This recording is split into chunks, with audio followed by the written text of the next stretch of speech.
Kotak mutual fund, जिन्होंने अपने अगले साल के लिए मार्केट आउटलुक 2025 के नाम से एक खास रिपोर्ट निकाली है। उनमें 5 बड़ी थीम्स को डिस्कस किया गया। इस पर चर्चा करने के लिए हमारे साथ कोटक म्यूचुअल फंड के एमडी और सीईओ नीलेश शाह खुद जुड़ गए हैं। नीलेश भाई, good morning, thank you so much आज हमारे साथ जुड़ने के लिए।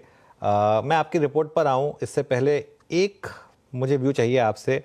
क्या वो सुबह का भूला दोपहर को घर आने को तैयार है या शाम तक का वेट करने की जरूरत पड़ेगी?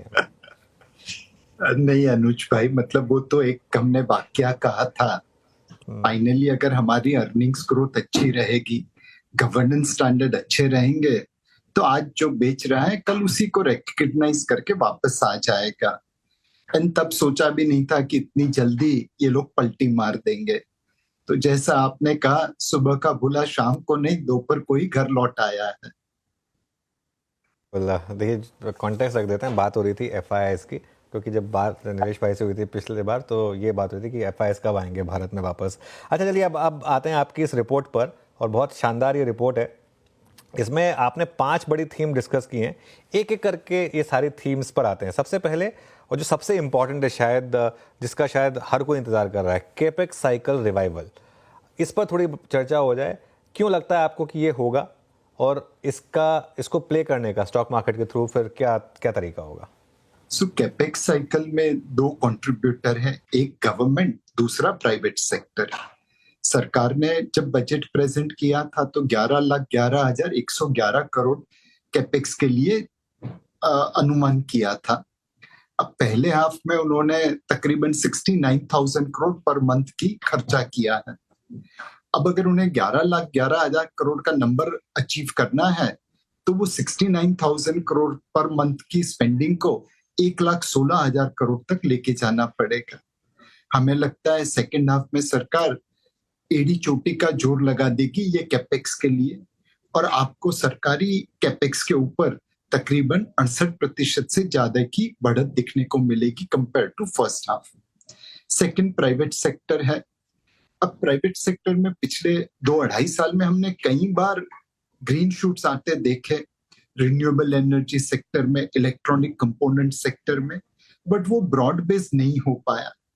हमारी कंपनीज की बैलेंस शीट काफी अच्छी है, कैपेसिटी यूटिलाइजेशन रीजनेबल है, और हमारी ग्रोथ अभी भी one of the fastest growing है। तो ये सारी चीजें मिला के लगता है कि हो सकता है कि प्राइवेट सेक्टर का कैपेक्स ब्रॉड बेस्ड हो जाए, ये अनुमान है, और गवर्नमेंट का कैपेक्स डेफिनेटली बढ़ेगा। ये दोनों कंबाइन करिए तो कैपिटल स्पेंडिंग या इंफ्रास्ट्रक्चर रिलेटेड सेक्टर्स में आपको मौका मिलेगा। इसमें एक चीज का अनुज भाई ध्यान रखना है, कई स्टॉक बहुत महंगे वैल्यूएशन पे ट्रेड हो रहे हैं।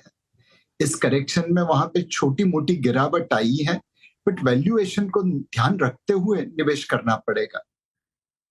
ओके, तो इसमें अगर नीलेश भाई इस थीम को फिनिश कर दें, तो प्रिफर्ड पॉकेट्स क्या होंगी? सीमेंट के साथ जाएं, रियल एस्टेट के साथ जाएं, या हार्डकोर जो कंपनियां जो पुल बनाती हैं या ब्रिजेस बनाती हैं, मतलब उस पर जाएं? क्या ऑर्डर होना चाहिए इसमें? रिटेल, क्योंकि हमारा प्रोग्राम ज़्यादातर रिटेल देखता है, वो ये जानना चाहेंगे कि इसको प्ले कैसे किया जाए। आप स्टॉक स्पेसिफिक बात नहीं करेंगे, लेकिन एक कुछ सब थीम्स अगर बता दें इसमें तो। एक थीम अनुज भाई जो है वो ये है कि पावर सेक्टर में, रिन्यूएबल सेक्टर में काफी जोर से निवेश हो रहा है। जो कैपिटल गुड्स कंपनी उस सेक्टर से जुड़ी हुई है, वहां पे आप देख सकते हैं।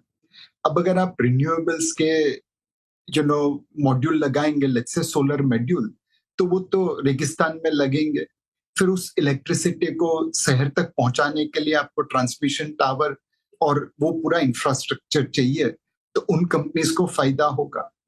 तीसरा, हमने देखा है कि रियल एस्टेट में एक खरीदारी का दौर चल रहा है, तो सीमेंट है, बिल्डिंग मटेरियल्स है, इस प्रकार के कंपनीज वाले भी उस क्षेत्र के अंदर आ सकते हैं।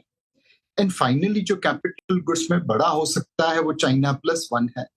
हेवी इंजीनियरिंग में भारत की एक्सपोर्ट्स काफी ज्यादा है, तो जो कंपनीज भारत के साथ साथ बाहर के देशों में सर्विस कर सकती है, बाहर के देशों को एक्सपोर्ट कर सकती है, उनके ऊपर भी ध्यान रखना चाहिए। तो मशीनरी, रियल एस्टेट, सीमेंट और renewable energy related power space में जो लोग हैं, ये सारी कंपनीज में आप ध्यान रख सकते हैं। नीलेश जी नमस्कार, वीरेंद्र बोल रहा हूँ। ये आपकी रिपोर्ट का जो दूसरा अंश है जिसकी मैं बात करने जा रहा हूँ, उसको सुनने के बाद और पढ़ने के बाद थोड़ा सुखद एहसास मिल रहा है। वही जो आज से 3 महीने पहले सबसे बड़ा रिस्क था, 2 महीने पहले, कि मार्जिन्स कोलैप्स होंगे, डिपॉजिट्स ग्रोथ को मेंटेन करना बहुत मुश्किल है, वो क्या जो दुविधा थी वो घटती हुई नजर आ रही है? बैंकों पर आपका टेक, बैंक्स एंड एनबीएफसीज कैसे प्लेस लग रही हैं आपको इस वक्त? वीरू भाई, बैंक्स में अगर देखें तो पिछले 3-4 साल से उनकी वैल्यूएशन डी रेट हो रही है। एंड बैंक सबसे ज्यादा ओन्ड स्टॉक थे एफपीआई के, तो उनकी भी सेलिंग बनी हुई थी। अब एक बैंक में एमएससीआई इंडेक्स ने सुबह का भूला शाम को घर लौट आया टाइप करके उसको एंट्री दे दी है फुल वेट के ऊपर, तो जाहिर है पैसिव फंड ने उसमें खरीदारी की, तो जितनी लोगों ने सेलिंग कर थी वो एब्सॉर्ब हो गई। तो एक price movement MSCI index related हुआ है, बट वो तो आज है, कल निकल जाएगा। मोर इंपॉर्टेंट चीज है फंडामेंटली क्या होती है। एनपीए लेवल्स अगर unsecured lending and micro finance को छोड़ दो तो बाकी सब जगह पे बहुत अच्छे कंट्रोल में है। दूसरा, लिक्विडिटी जो टाइट हुई थी, उम्मीद है कि आरबीआई स्टेप्स लेंगी लिक्विडिटी को बढ़ाने के लिए, तो उससे डिपॉजिट ग्रोथ पे एक्सेलरेशन मिल जाएगा और कॉस्ट ऑफ डिपॉजिट भी कम रहेगी। तीसरी चीज है कि अगर ग्रोथ को बरकरार रखना है, बढ़ावा देना है, तो क्रेडिट हमेशा चाहिए। क्रेडिट ग्रोथ अब जो मतलब लो डबल डिजिट के आसपास है, वो यहां से थोड़ा और इम्प्रूव हो सकता है।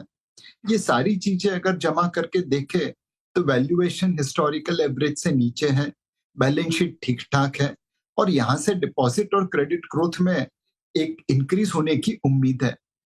एंड मोस्ट इंपॉर्टेंटली ये सेक्टर अब थोड़ा अंडर ओन हो गया है। बहुत सारे निवेशक बैंकिंग क्षेत्र में अंडरवेट करके चला रहे हैं।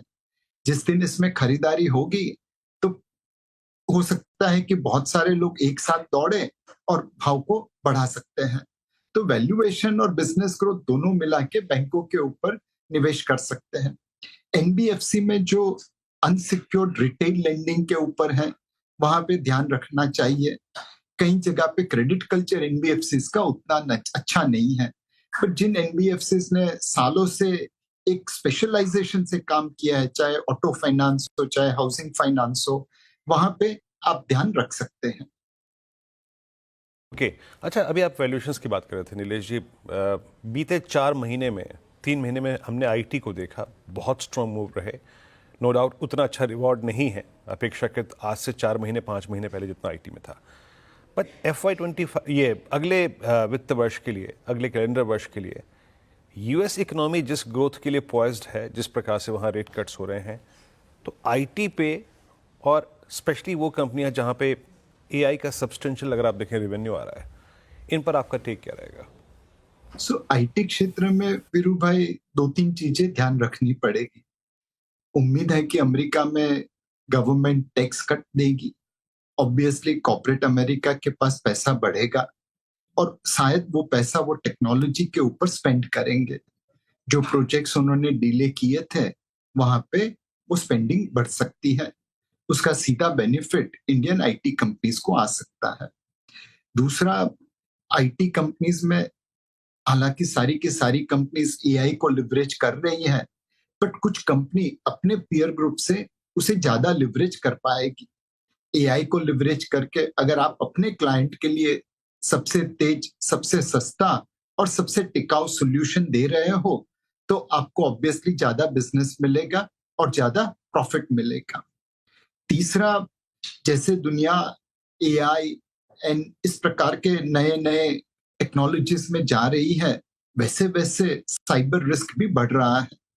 उन साइबर रिस्क को कंट्रोल करने के लिए कुछ कंपनीज काफी स्पेशलाइज्ड काम कर रही हैं, तो उनको भी उस एरिया में फायदा रहेगा।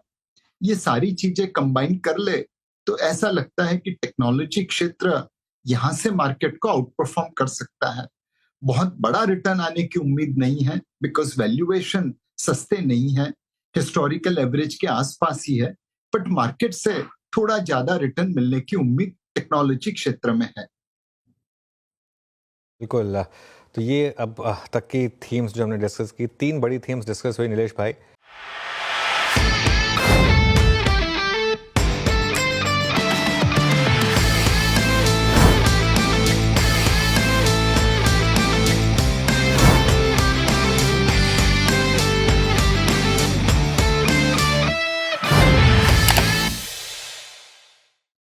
बता दें कि मनी कंट्रोल पर दिए गए विचार एक्सपर्ट्स के अपने निजी विचार होते हैं। वेबसाइट या मैनेजमेंट इसके लिए उत्तरदायी नहीं है। यूजर्स को मनी कंट्रोल की सलाह है कि कोई भी निवेश निर्णय लेने से पहले सर्टिफाइड एक्सपर्ट की सलाह लें।